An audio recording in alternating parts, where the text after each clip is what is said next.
Halo warga intelektual sekalian.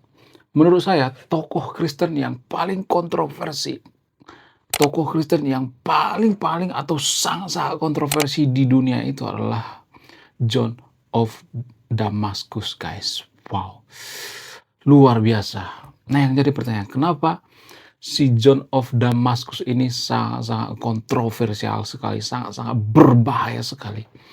Karena dia hidup di agama mayoritas Muslim. Bayangkan dia minoritas di negara Muslim, tapi dia mengkritik tajam agama Muslim itu sendiri. Wow, luar biasa. Dia berani banget, guys. Padahal dia minoritas. Nah, yang jadi pertanyaan, kenapa dia mengkritik agama Islam? Apa kritikannya yang bikin agama Muslim saat itu marah besar gitu ya, mengutuk si John of Damascus ini? Kemudian kalau saya perhatikan itu ya, John of Damascus ini bisa dikatakan sebagai apologet. Seperti Edis TV misalnya, seperti Bang Juma misalnya, seperti Donditan misalnya. Nah, yang jadi pertanyaan, apa perbedaan antara Edis TV, Donditan dengan John of Damascus ini? Apa perbedaan yang paling signifikan? Kalau saya perhatikan itu ada satu perbedaan yang sangat-sangat signifikan ya, perbedaan apologet zaman dulu dengan apologet zaman sekarang ini. Kemudian selain itu, sebagian daripada umat Kristen ternyata membenci yang namanya si John of Damascus ini. Kenapa membenci? Enggak semuanya tapi sebagian gitu. Ada yang benci banget gitu. Bahkan hampir dibunuh, guys. Nah, yang jadi pertanyaan, kenapa si John of Damascus ini hampir dibunuh gitu? Jadi pada saat itu si John of Damascus ini ya dibenci oleh umat Muslim dan sekaligus dibenci oleh umat Kristen itu sendiri. Dan menurut saya ini sangat-sangat kontroversial sekali ya. Jarang-jarang ada tokoh seperti ini. Dan ada satu rahasia yang jarang dibongkar seputar John of Damascus ini. Apa itu rahasianya?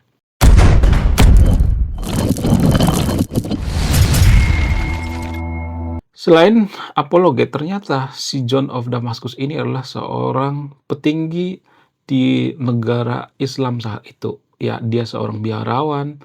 Kemudian pengertian daripada John of Damascus ini adalah Yohanes dari Damaskus. Ya, biasa disebut dengan John. Maka kita sebut saja namanya dengan John ya. Si John ini adalah orang yang sangat kontroversial sekali, guys. Sangat-sangat kontroversial. Ya, dia mengkritik agama Islam saat itu padahal dia minoritas. Sungguh nekat yang nyata. Cari mati itu namanya, ya kan? Jadi kalau saya perhatikan itu ya, umat Muslim zaman itu ya, zaman kekhalifahan Umayyah, ternyata saat itu ada yang namanya kebebasan berpendapat dalam beragama. Mereka dilindungi oleh undang-undang saat itu. Tidak seperti sekarang ini, dikit-dikit penistaan ya, salah ngomong penistaan gitu. Kalau zaman itu nggak seperti itu, guys. Siapapun boleh berkomentar. Ya, mau kritik agama kayak nggak jadi masalah. Ternyata zaman dulu umat Muslim di zaman Umayyah itu nggak terlalu seperti sekarang ini kalau saya perhatikan ya. Kalau sekarang ini di Konoha kan rata-rata anti kritik ya. Kalau zaman dulu ternyata enggak, guys. Apa alasannya? Setelah saya riset, ternyata alasannya itu pada saat itu agama Islam itu mengalami yang namanya masa keemasan. Jadi kalau orang itu berpikirnya luas ya, tidak SDM rendah, masa keemasan Muslim saat itu, mereka ya biasa aja kalau dikritik gitu. Sok aja kritik agama saya nggak jadi masalah. Jadi perbedaan daripada negara yang SDM rendah dengan SDM yang tinggi itu, di negara SDM rendah itu dikit-dikit penistaan gitu ya. Kalau misalnya ada seorang akademisi mengkritik agama tertentu, maka akan dijatuhkan penistaan. Sama seperti guru gembul misalnya. Guru gembul itu kan sangat santer mengkritik ya agama yang ada di Konoha, tapi dia itu kan orang akademis ya. Itu pun tidak dimengerti gitu ya. Karena apa? Karena banyak orang yang SDM rendah di Konoha. Ya, sama seperti itu ya perbandingannya. John of Damascus ini atau si John ini adalah seorang yang sangat-sangat berpikirnya itu sangat luar biasa, guys. Di luar daripada uh, taraf berpikir orang-orang di zamannya saat itu, guys.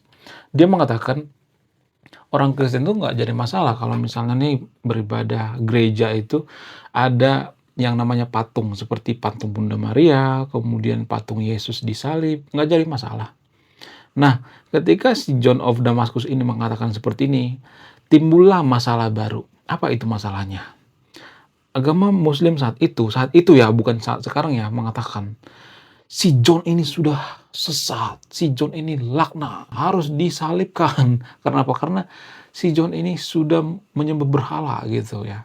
Jadi pada saat zaman itu umat Muslim itu berpikir bahwa orang Kristen itu ya nggak terlalu jauh beda ya dengan orang-orang Yahudi misalnya atau orang-orang Muslim itu sendiri. Karena apa? Karena tidak ada patung gitu seperti patung Yesus atau patung Bunda Maria di gereja saat itu.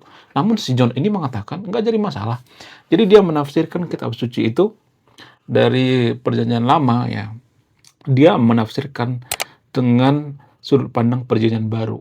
Ada dalil-dalilnya tuh ya, ada ayat-ayatnya, dia menafsirkan ayatnya, dia mengatakan bahwa Tuhan itu nggak apa-apa digambarkan asal ya dalam bentuk patung, tapi tidak disembah patungnya. Ya, si John mengatakan seperti itu. Ya, asal jangan disembah. Kalau disembah ya itu haram gitu. Nah, dia mengatakan seperti itu sehingga ini menimbulkan yang namanya kontroversi. Tidak hanya umat Muslim sendiri yang marah saat itu, tapi umat Kristen juga sebagian ada yang marah. Tapi dia nggak masalah gitu, karena saat itu kan dilindungi orang yang berbeda pendapat itu hal yang biasa gitu ya. Tidak seperti zaman sekarang ini ya, orang yang berbeda pendapat itu dianggap ancaman gitu. Nah, alasan daripada si John ini, kenapa dia mengatakan bahwa orang Kristen kalau ibadah itu nggak jadi masalah ada patung Bunda Maria atau patung Yesus itu, alasan yang paling masuk akal itu karena pada saat itu banyak orang yang buta huruf gitu. Tidak seperti zaman sekarang ada sekolah. Zaman itu ada banyak orang yang tidak sekolah, guys. Nah, orang yang buta huruf ini yang tidak bisa membaca kitab suci, yang nggak bisa membaca Bible dan sebagainya, mereka ada gambaran gitu ya. Oh, ternyata agama Kristen seperti ini, ada Bunda Maria, oh ada patung Yesus, Yesus disalibkan.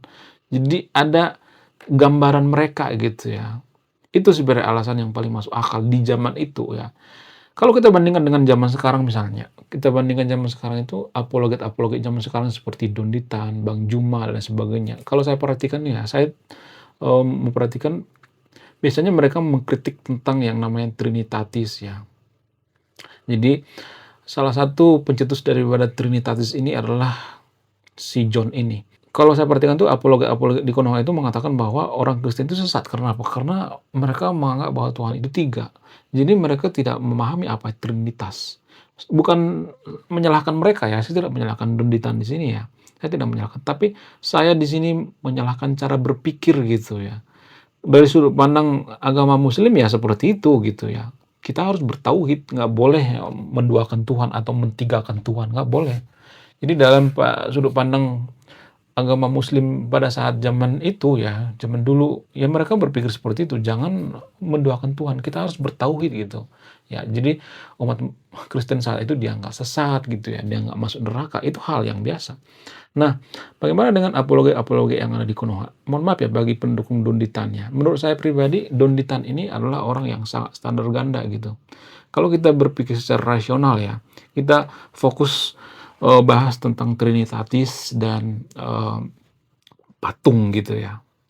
Bukan patung untuk disembah ya, patung Bunda Maria dan patung Yesus ya. Jadi gini guys. Jadi kalau saya perhatikan tuh apologet-apologet yang ada di Konoha itu mereka berpikir bahwa agama mereka itu yang paling benar gitu dan agama lain sesat gitu. Itu dari sudut pandang apologet-apologet yang ada di Konoha ya kalau saya perhatikan ya. Padahal kalau kita berpikir secara rasional ya, kita berpikirnya itu lebih maju gitu ya. Kita berpikirnya itu lebih luas lagi gitu ya, bukan berpikir sempit. Jadi kalau ada apologet seperti Donditan mengatakan bahwa bapak-bapak gereja dulu merumuskan yang namanya Trinitatis ya, ya itu karangan Paulus apa segala macam. Kalau misalnya ada dugaannya mengatakan seperti itu ya, menurut saya pribadi ini sangat-sangat ini ya, sangat-sangat a priori dan sangat-sangat standar ganda. Karena gini guys, kalau saya perhatikan di Konoha itu ya, terutama apologet itu, mereka menganggap bahwa agama mereka itu masuk akal dan menganggap agama orang lain nggak masuk akal gitu ya.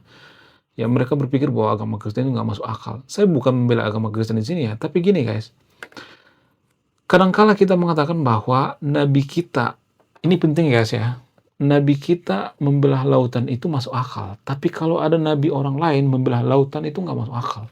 Kita berpikirnya seperti itu, guys. Ini namanya standar ganda yang sangat-sangat polos sekali. Jadi di Konoha kalau saya perhatikan seperti itu, guys. Banyak apologet yang berpikir seperti itu. Ya, standar ganda. Kalau misalnya nih ada nabi misalnya, ya dalam nabi mereka ada yang terbang misalnya. Kemudian kalau ada nabi dalam agama Kristen, misalnya nih ada nabi misalnya berjalan di atas air gitu, oh nggak masuk akal misalnya. Atau misalnya ada nabi membelah lautan, oh nggak masuk akal. Ada nabi masuk mulut ikan paus misalnya, oh nggak masuk akal ya. Tapi kalau dalam agama mereka, kalau ada misalnya ada nabi yang bisa terbang misalnya gitu ya, membelah lautan dan sebagainya, oh ini sangat masuk akal. Jadi ini licik dalam berpikir ya. Apologet zaman sekarang itu kalau saya perhatikan seperti itu, guys. Sebenarnya kalau boleh jujur, apologet itu yang pertama dipelajari itu adalah filsafat dulu gitu. Bukan belajar agama dulu. Enggak, ini keliru, guys, filsafat. Ya, si John ini belajar filsafat dulu, guys. Dia kan seorang biarawan. Biarawan itu mereka belajar filsafat dulu ya, baru belajar yang namanya agama. Itu tradisi dalam agama Kristen kalau saya perhatikan. Nah, perbedaan daripada apologet zaman dulu, zaman sekarang itu, guys. Apologet zaman dulu itu sangat-sangat menguasai yang namanya filsafat. Tapi kan zaman sekarang ini apologet itu sangat jarang saya perhatikan yang menguasai filsafat. Paling Bang Nurseno gitu ya, yang sangat akademis gitu. Bahkan zaman dulu itu kalau saya perhatikan tuh apologet-apologet itu mereka sangat saintifis ya. Bahkan mereka menulis yang namanya buku-buku yang berbau akademis ya. Tapi kalau zaman sekarang ini kan jarang banget ya kalau saya perhatikan pemuka agama yang menulis buku akademis gitu. Sangat jarang sekali kalau saya perhatikan. Apalagi di Konoha. Ngapain nulis buku tentang dunia, tentang fisika, itu kan nggak dibawa ke akhirat. Nah, itu kesalahannya, guys. Jadi umat muslim itu banyak yang belum tahu bahwa umat muslim itu mereka mengalami masa kejayaan itu karena mereka terbuka gitu dengan agama lain gitu, terbuka dengan filsafat gitu, terbuka dengan ilmu-ilmu lainnya, bukan karena tertutup gitu. Jadi banyak umat muslim yang mengatakan bahwa, oh dulu kita mengalami masa kejayaan hanya karena kitab suci itu sendiri. Enggak cukup dari situ, guys.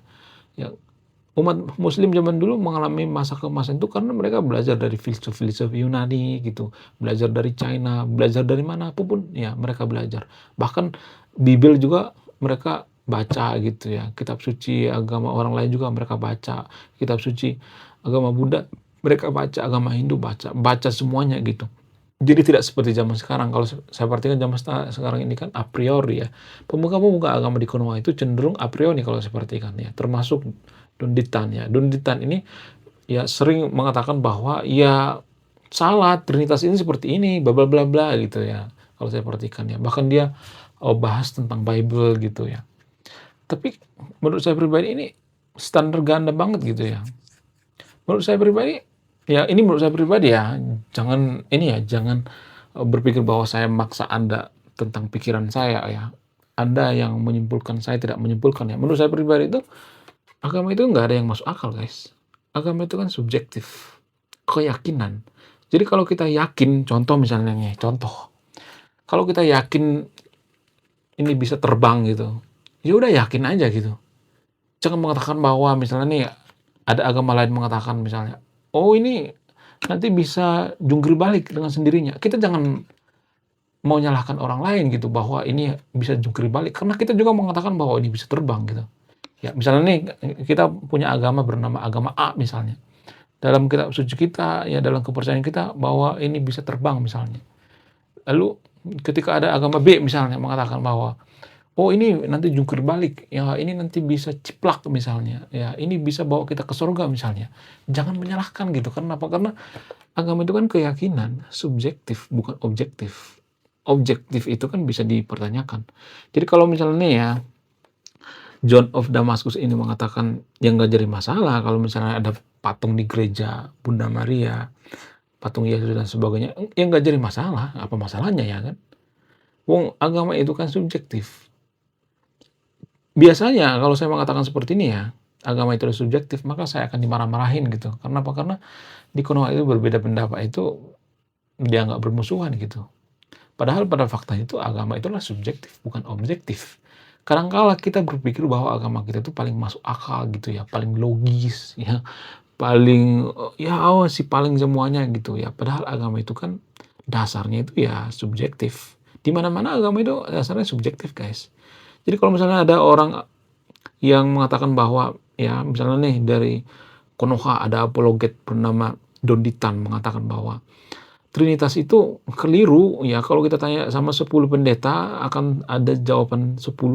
Ya namanya agama ya pasti subjektif ya kan. Agama itu kan keyakinan. Makanya saya katakan tadi kita itu licik dalam berpikir ya dalam agama kita. Kalau misalnya nih ada dalam agama kita eh, misalnya nih ada nabi tahan bakar misalnya. Kalau kita mengatakan bahwa ini tidak masuk akal, maka kita akan dirujak gitu. Kita akan dihujat. Ya, kita akan dikata-katain gitu. Oh, kamu nggak beriman gitu. Tapi kalau misalnya ada agama lain misalnya mengatakan bahwa dalam kitab suci mereka itu ada nabi yang tahan dibakar misalnya nih, maka mereka akan mengatakan, oh itu nggak masuk akal. Dalam agama saya nggak seperti itu, nggak masuk akal. Jadi kita tuh licik dalam berpikir, guys. Sesuatu hal yang tidak masuk akal itu ya bisa masuk akal dalam agama kita gitu. Tergantung gitu, tergantung keberpihakan kita. Itu kalau saya perhatikan ya. Jadi apologi di Konoha itu mohon maaf ya, saya tidak menjelaskan semuanya.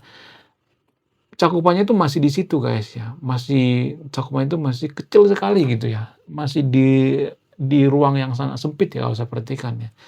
Ya, nggak seperti kalau di Eropa gitu ya, apologi-apologi di Eropa itu mereka itu lebih luas ya, apologi-apologi yang ada di negara maju itu kalau saya perhatikan lebih luas pemikirannya gitu.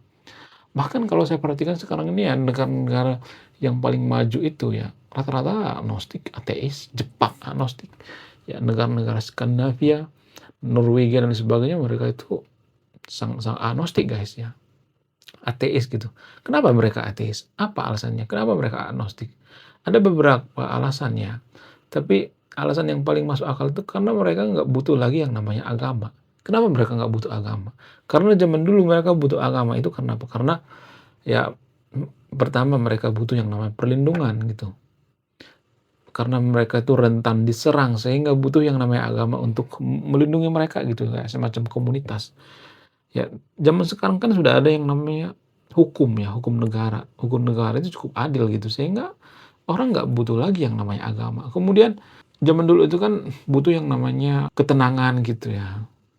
Karena saat itu hidup carut marut ya, nggak menentu zaman dulu banget ya. Ekonomi nggak jelas gitu.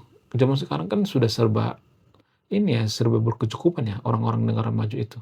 Ya mereka menganggap bahwa ya surga ini lah, ini di dunia ini surga gitu. Ya. Jadi pola pikir orang-orang negara maju seperti itu guys ya. Mereka berpikir ya kalau surga itu ada ya, kalau kita berbuat baik ya kita pasti masuk surga. Ngapain pusing-pusing? Ya, bahkan mereka menciptakan yang namanya surga di dunia. Karena mereka menganggap bahwa surga yang di akhirat itu adalah surga yang tidak bisa dibuktikan secara ilmiah. Tidak bisa dibuktikan secara ilmiah sehingga apa? Sehingga ya susah dibuktikan. Ya ngapain kita mengejar suatu hal yang tidak bisa dibuktikan secara ilmiah. Tapi disclaimer on ya, saya tidak nyuruh yang terpilih untuk jadi agnostik atau ateis ya. Pola pikir mereka seperti itu guys. Sehingga mereka itu nggak peduli misalnya nih ada misalnya nih agama muslim mengatakan bahwa agama Kristen itu sesat karena Trinitas itu salah ya. Trinitas itu tidak menyekutukan Tuhan, tidak mentauhidkan Tuhan. Oh itu Tuhannya ada 3 dan sebagainya. Nggak peduli, mereka nggak peduli gitu. Ngapain kita pedulikan itu?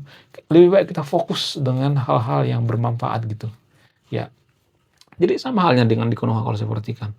Kalau kita ngebahas bahwa agama Kristen sesat ya, kemudian agama sebelah sesat ya, yang mereka itu tidak beriman apa segala macam ya, Tuhan mereka itu seperti ini ya, menurut saya itu kurang produktif banget ya. Lebih baik kita fokus pada sesuatu hal yang produktif gitu. Misalnya ya, bagaimana caranya supaya negara kita maju gitu, bagaimana supaya negara kita itu makmur gitu.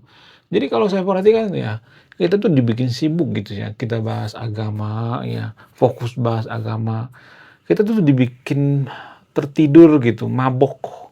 Sehingga apa? Sehingga kita nggak peduli dengan yang namanya kebijakan-kebijakan pemerintah gitu. Ya, kalau saya perhatikan agama itu meninabobokan kita dari kebijakan-kebijakan pemerintah. kita sibuk berdebat masalah agama gitu, "Oh ini sesat, oh Kristen sesat, mereka Trinitas." Nggak produktif banget. Ya menurut saya ini selevel anak kecil gitu ya, seperti rebutan mainan gitu. Jadi apologet-apologet yang ada di Konoha itu, mohon maaf ya bagi yang nonton videonya, menurut saya itu setara dengan anak kecil gitu yang rebutan mainan. "Oh, mainan saya yang paling bagus," ya. "Oh, ini mainan kamu nggak bagus." "Oh, mainannya seperti itu ya, seperti ini dong mainannya." Nah, seperti itu tuh ya kalau saya perhatikan ya. Nggak ada kedewasaan kalau saya perhatikan. Ya, apologet-apologet yang ada di Konoha seperti itu. Ya, sedangkal itu kalau saya perhatikan. Padahal ada sesuatu hal yang perlu dibahas gitu ya, ada suatu hal yang perlu dituntaskan, yaitu masalah kemiskinan, ya kemudian SDM rendah gitu. Ya, bagaimana supaya negara kita itu maju, tidak SDM rendah, itu yang paling utama ya. Tapi kalau saya perhatikan di Konoha itu kan nggak peduli ya mau SDM rendah kayak mau nggak kayak. Jadi kita itu berkutat pada hal-hal yang nggak penting gitu ya, nggak perlu. Coba gini guys ya, kalau Anda perhatikan, di negara maju itu nggak ada orang yang debat agama gitu. Nggak ada. Di Singapura misalnya, Norwegia, di negara-negara maju jarang ya.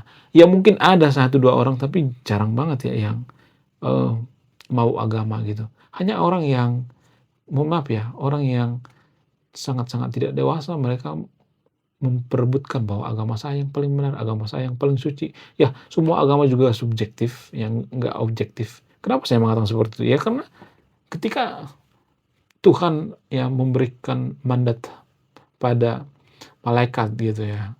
Tuhan memberikan suruhan pada malaikat ya supaya malaikat ini bertemu dengan nabi. Apakah bisa dibuktikan secara ilmiah? Nggak bisa. Nggak bisa, guys. Apakah ini bisa dibawa ke pengadilan? Nggak bisa. Nggak bisa. Jadi orang-orang di negara maju juga berpikirnya seperti itu. Ngapain kita memperdebatkan sesuatu hal yang tidak bisa dibuktikan secara ilmiah? Tapi di Konoha kalau saya perhatikan tuh sibuk aja kalau saya perhatikan ya. Antara apologet A dengan apologet B. Mereka itu kontok-kontokan kalau saya perhatikan ya. Sibuk. "Oh agama saya yang paling benar. Agama saya yang paling suci." Ya. Tolonglah yang nonton video ini. Lebih baik kita fokus pada suatu hal yang lebih besar lagi ya. Karena kalau saya perhatikan tuh ya, kalau semakin fanatik negara itu beragama, masyarakatnya maksudnya, maka semakin terpuruk gitu, tertinggal, terbelakang gitu. Bukan berarti saya nyuruh yang nonton video untuk, tidak beragama ya, tapi alangkah baiknya kita fokus pada kebijakan-kebijakan daripada pemerintah, kemudian bagaimana, caranya menuntaskan yang namanya kemiskinan, SDM rendah dan sebagainya. Lebih baik kita fokus ke situ. Ya, kalau di Konoha itu kan saya perhatikan tuh banyak yang asobia ya. Kalau misalnya nih, ya bukan dari kelompok mereka ya, kalau dari kelompok lain misalnya, dari aliran lain mereka akan mengatakan sesat gitu. Iya, "Oh ini nggak benar, oh no bid'ah," gitu ya. Jadi kita itu disebutkan dengan hal yang remeh-temeh gitu. Iya, itu kalau saya perhatikan, khotbah-khotbah pemuka agama di Konoha itu suatu hal yang remeh-temeh gitu. Apa hukumnya, eee, poligami gitu, apa hukumnya ini, apa hukumnya itu, apa hukumnya berak, apa hukumnya centing, apa hukumnya berak pakai batu, apa segala macam. Kan sesuatu hal yang remeh-temeh gitu. Kenapa sih kita nggak bahas sesuatu hal yang lebih, bermanfaat gitu ya? Harusnya kan seperti itu ya, bahas sesuatu hal yang lebih wow gitu, ya kan? Jadi menurut saya pribadi ya, walaupun si John of Damascus ini mengkritik agama muslim, ya mengkritik agama Kristen dan sebagainya, ya itu di zamannya guys. Itu udah lama sekali guys. Karena zaman itu belum ada yang namanya, negara-negara yang berpikiran luas gitu ya, seperti negara-negara yang maju gitu ya, seperti zaman sekarang. Belum ada yang namanya teknologi, ChatGPT dan sebagainya. Jadi itu prinsip zaman dulu ya, prinsip zaman sekarang nggak seperti itu guys. Kita fokus pada suatu hal yang, lebih bermanfaat gitu ya, lebih produktif ya, itu kalau saya perhatikan. Oke, sekian video, terima kasih sudah menyimak kami. Saya kaum intelektual, salam rasional.